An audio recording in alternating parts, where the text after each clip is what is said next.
sana, lakini siku hizi wamekuwa wanadiplomasia, sio wale ambao wanabeba. Wakasema provincial administration itolewe. Ni golden opportunity. Nikikumbuka najua kule tutashuka na nyinyi. Na sasa Mwenyezi Mungu akopa leo bwana PS Dr. William Ruto, Excellency the Deputy.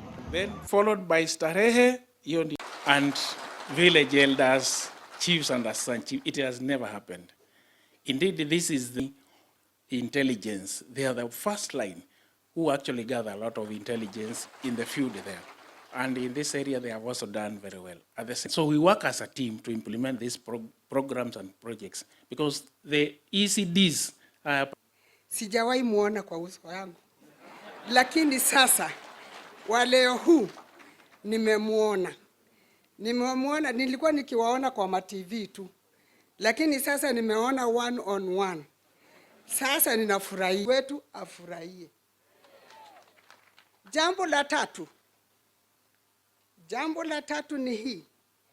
Tunataka kumuinua, tutapenya hivi, tutaita mapolisi hivyo.